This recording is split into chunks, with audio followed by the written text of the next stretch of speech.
FDA Monthly Podcast. I'm Stephen Garvey, Executive Director of Foundation for Democratic Advancement. Today we're going to be looking at democracy reform in Burma and the upcoming April 1st by-election in Burma. Related to this, the big story about Suu Kyi being promoted by Western governments as a symbol of democracy. Today I would like to welcome Nang Swan. He's a political refugee from Burma. In 1988, he was involved in the student uprisings. He fled to India. Since then, he's been part of the Zami National Congress, which is a political organization based in Burma. Also, I'd like to welcome Jin Chote. He immigrated to Canada in 1998 from Burma. He's worked in the UN High Commission for Refugees in Delhi, working with Burmese refugees. He's also involved in the Zami International Network. Thank you for joining the FDA today, both of you. Mr. Swan, could you tell us just a little bit about the history of Burma leading up to these by-elections? Burma is formerly colonized by the British, and it gained its independence in 1948. Burma has 8 major ethnic nationalities, including Burmans, which are the majorities, and it includes Shan, Karen, Zomi, Kachin, Kaya, Arakans, Mon. After independence, it enjoyed a period of about 10 years of democracy, and then in 1962 the military took power. And after that, it's up to 2010 election is officially under dictatorship. And from 2010 March 30, they make a nominally elected government, and then now they are having by-election for the vacancies in the parliament. And Burma has a very complex historical background in terms of the ethnicities in the country. Maybe sometimes they have some in ultra-nationalism involved. The problem so far Burma facing is a constitutional problem, because Burma, the majority of Burmans, they rule themselves till the British occupy the whole Burma, and it doesn't involve other 7 ethnic cities under their rule. So the British put them, all that nationalities now in Burma, in one administrative unit called Burma. So the British put them together as Burma, and when the British left the country, they were not prepared how to leave the country. So in 1948, they came and signed agreement with Burmese and other ethnic nationalities. It's called Panglong Agreement. And actually the Union of Burma was formed on that foundation called Panglong Agreement. But after independence, Panglong Agreement was never implemented. So it was designed, the country was founded to be in a union, not in a unitary state. But it literally becomes unitary state, and then when other ethnic nationalities raised the issue of Panglong Agreement, which was the foundation of the country, and the military took power, oppressed basic human rights for the whole country, and political rights and basic human rights for other ethnic nationalities. That's why the country is in so much trouble. When we look at how the problem of Burma today, it has to be resolved constitutionally, how to divide the power between those states based on ethnicities. And also we have to look at the human rights for the whole country, how to manage human resources and natural resources in the country. Do you have anything to add, Jin, to that? When we look at Canada, we have provincial and federal level of government. Burma was formed, as Mr. Nang Swan mentioned. It's supposed to be a federal system of government in Myanmar, or Burma, it was known before. Until today, we do not have that system, and that wasn't fixed, as Swan mentioned. Constitutionally, it is not in that situation yet. The reform today we see is only by the ruling military government now become a civilian code nothing really concretely changed until that constitutional problem is resolved. What changes happened concretely? We can look at the media freedom, a little bit of political prisoners are released, but its number of political prisoners released are just about 50%. And media freedom, that they allow internet access to the public, but the media regulation, the censorship board is still in place. There's quite a lot of political parties active now, is there? Like in running in this by-election? That's right. That's a positive change, the new change Yeah. that when we look at back to, let's say, about 2 years back before the 2010 election, we do not expect that this sudden change on relax on the media freedoms and to allow those political parties. It's very difficult to get your voice out if the media is controlled, isn't it? That's the very basic fabric of democracy. What do you anticipate coming up in this by-election? Do you think some of the opposition parties are going to get seats? Yes, this is the first time the main opposition party will involve in the election after the 1990 election. So some of opposition party members will get elected. But since this is a little portion, when you look at the whole parliamentary seat, it's a good thing we have some opposition party, democratically formed parties elected there. But 25% of the parliamentary seats is comprised with military. Get elected in coming election will not have a lot of weight in there, but still it's better than nothing. We expected it as a good sign of heading to the reform.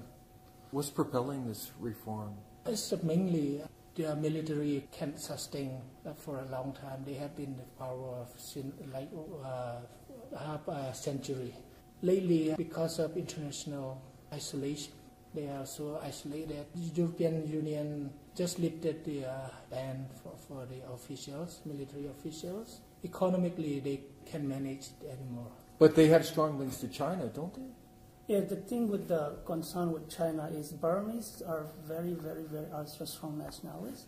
They have been, the Western sanctions drive them to China. So they don't have any other alternative other than making friends with China. Otherwise, the country will be more to extreme poverty. So they make friends with China who are willing to get economic and other natural resources without any consideration for human rights or freedoms. So they have, at the point that we're at the breaking point, that they have to rip that tide away from China and make a new friends with the West. Because they're too dependent on China? They are too dependent on China, and you can see that a lot of Chinese population are growing in most major cities in Myanmar without having those legal documents or any immigration system in place. They can just buy those entry into Burma from the Chinese side. So that is one of the big concerns for even including within the military apparatus. So you think aligning with the Western countries, so to speak, that's better in the interest of the Burmese people?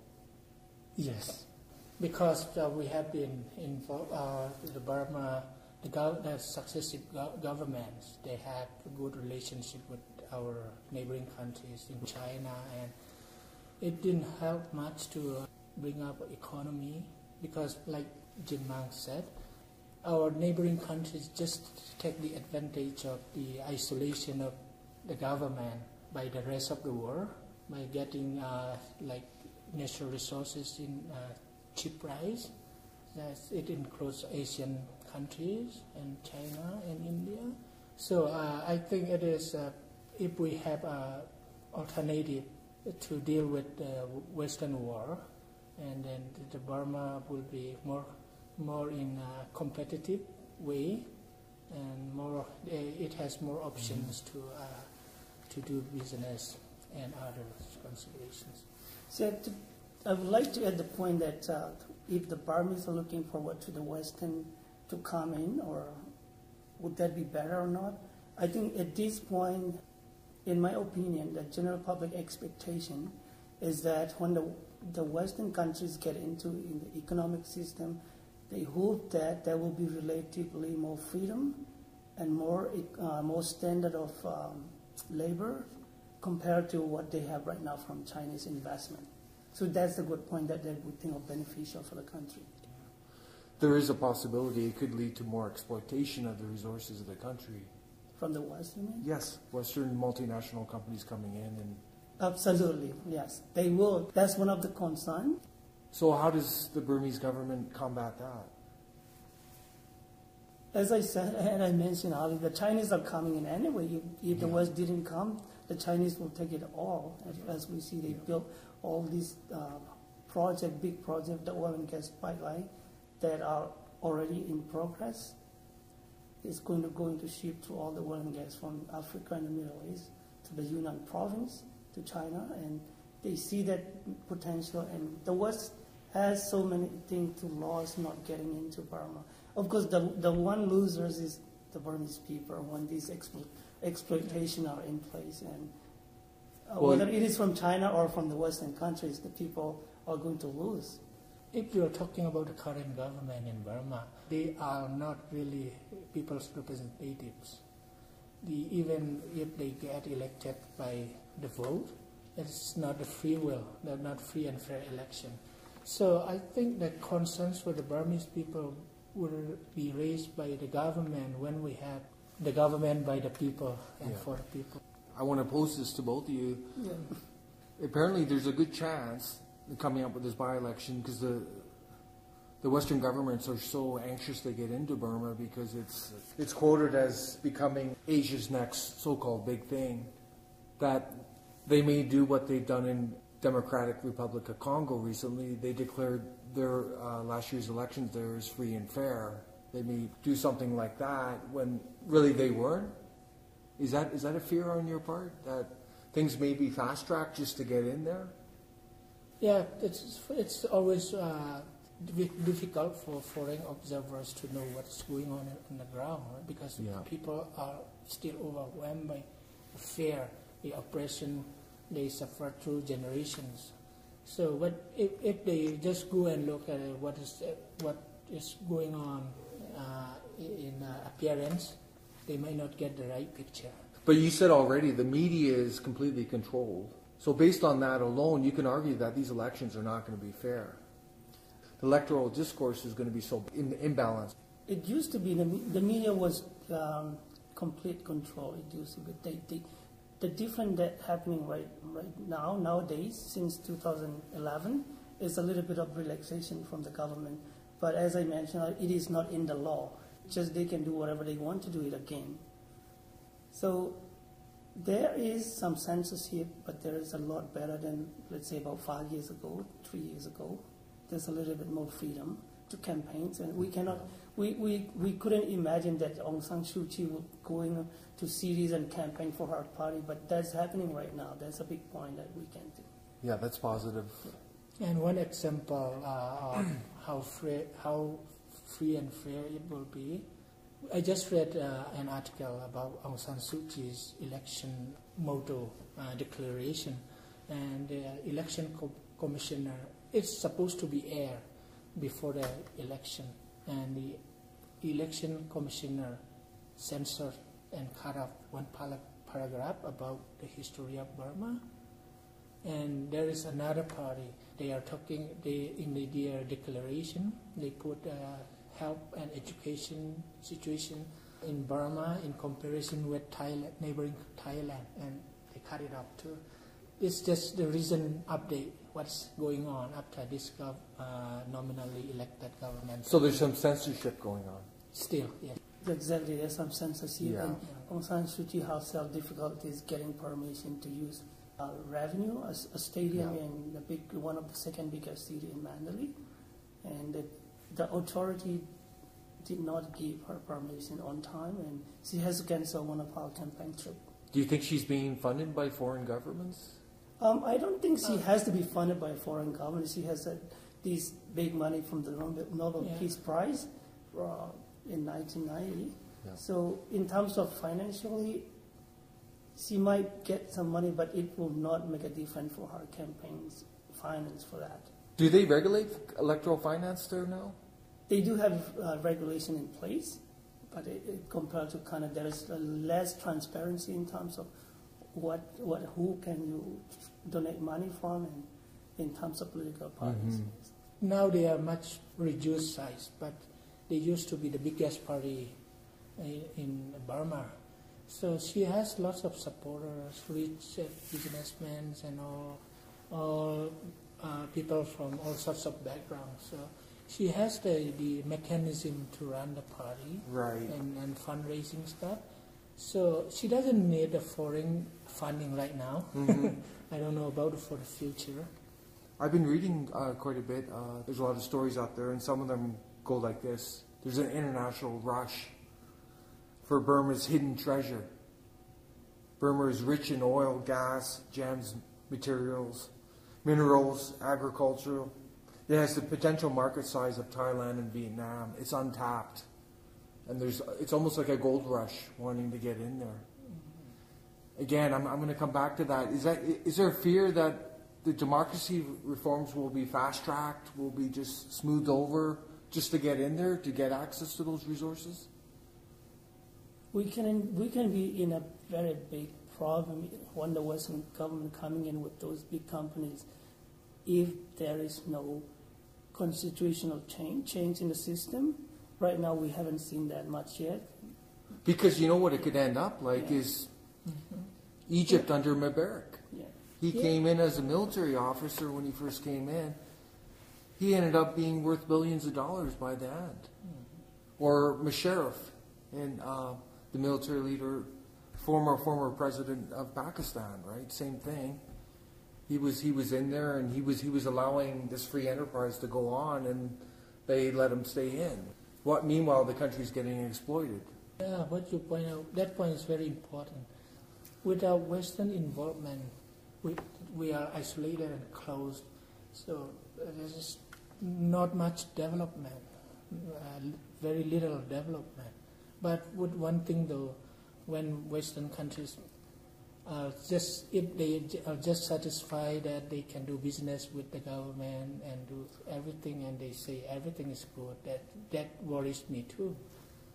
And by just doing business with Western countries or other countries won't open up the people's life, and it might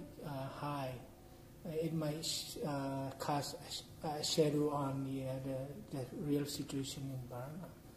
Yeah. So this situation, getting the West in and all those, building the relationship again with the European Union or United States, a normal relationship could give legitimacy to the present government without having to make any more changes.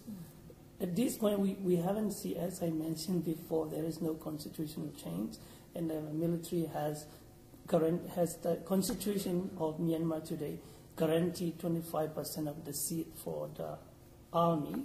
So only the civilian government is 75% left, and 75% is only 75% of representative will be elected by the people.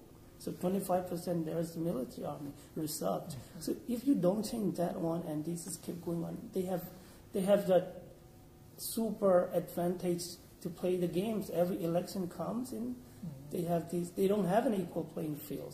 So these people right now, the ruling government is all the former military generals, so they are already there. And the next election they have 25% reserved for themselves. And they also have these already, the representative of the military are already in the parliament right now. So it's going to take a long time unless there is a constitutional change. And I hope that Aung San Suu Kyi would make that change happen when she is in the parliament. If she cannot make that change, we are likely to get stuck into this situation forever. Or at least another 20 years, 10 years, we don't know. Who knows? Yeah. But how can she make the change when she's only one person? And say she has minority representation. Let's say there is 48 seats for grab for the April 1 election. If she get all the 48, she will only get, let's say, about 10%. The Burmese parliament is about 450 50, approximately. And with that in place, there is very little chance that she can pull it off. Any rules, any motions she can put in the parliament.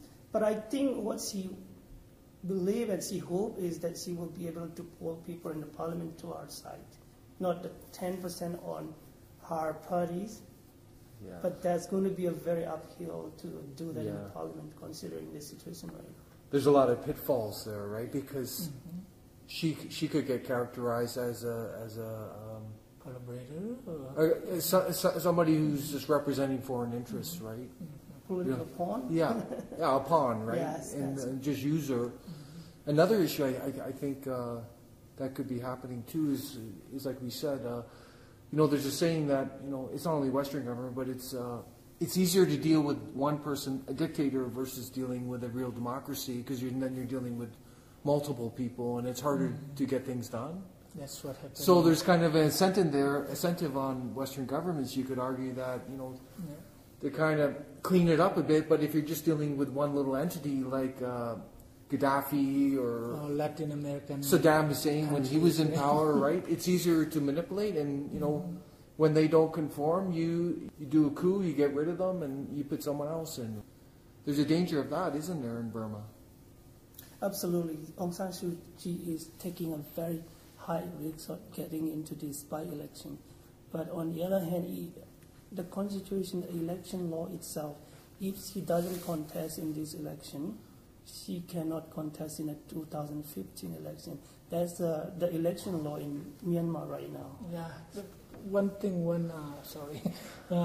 we sometimes we think about why she involved in this contest in this election. I think she must have a lot of pressure, like her party is diminishing under 22 years of oppression, right? It used to be they won like 90% or over 90% of the popular vote in 1990 election, and after the oppression of her party and democratic movement, the party becomes reduced size, very small now. And like Jim said, she might think this is her chance to change the constitution, because unless there's a constitutional change, a set of new people will come, and they become the constitution themselves.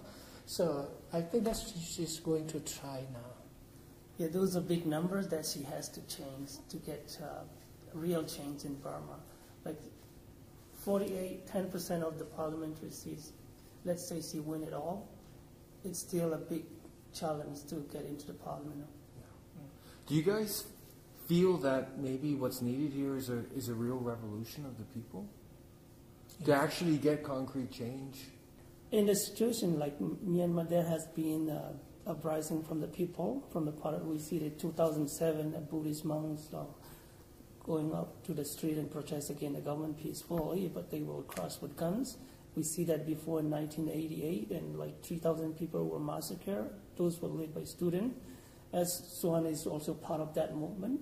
We see that 2 times in our history in the last 20 years, having people were killed by the military on the street with unarmed civilian protesting on the street for change. And so the people do not really have that much option, and when you get into the street, you're going to get killed again.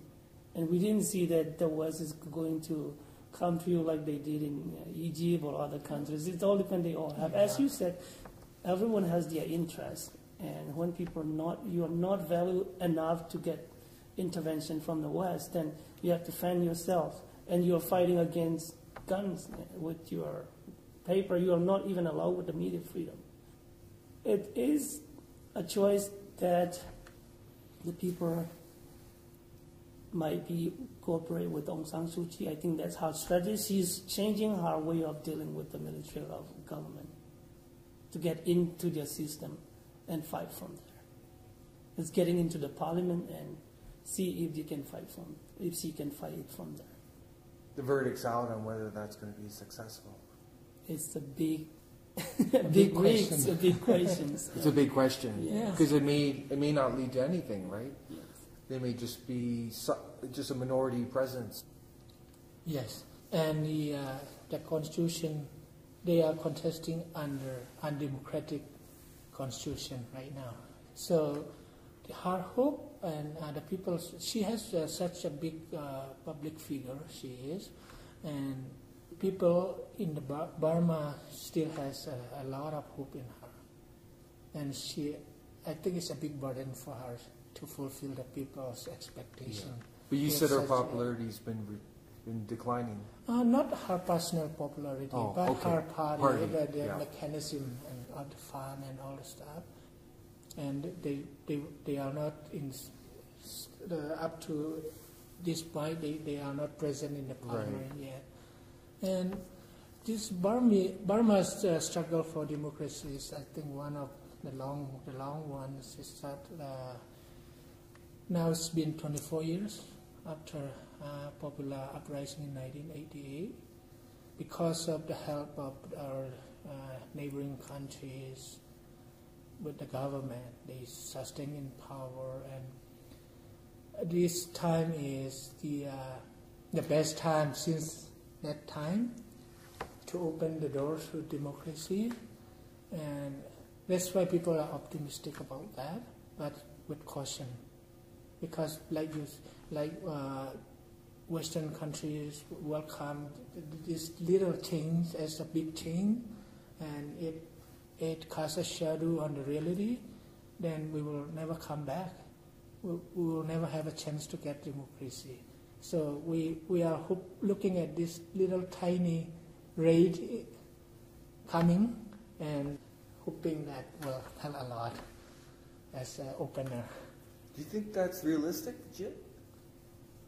For the last 20 years, Aung San Suu Kyi has tried different ways of communicating with her parties, and we see that the Western countries also trying to promote democracy in Burma through the economic sanction, hoping that this economic pressure from political pressure to the military government will make changes in the country. However, we see that that's not the case, because as we begin with the China factor, they have China, their economic needs, and to fulfill the needs of the military, as long as they have money in their pocket, they are not the one who care about the general public. So Suu Kyi, by taking the risks of getting involved into the political system, and the Western government more player in the country, hopefully there will be more chance of the democracy to flourish in the country, instead of one country, China, getting control of everything in the economic sectors.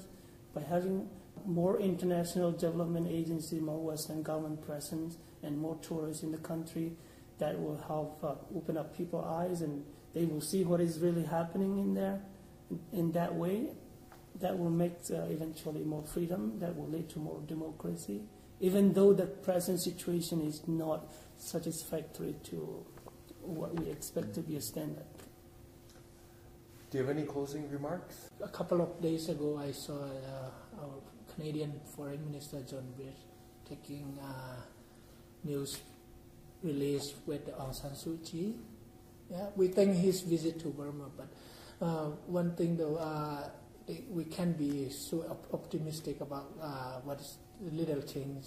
And one thing surprised me in reality is one Canadian company was operating many years in Burma in a copper mine, and at one point the government was condemning the government for human rights abuses, and on the other hand, they are allowing one Canadian company to do business during these successive dictatorship governments.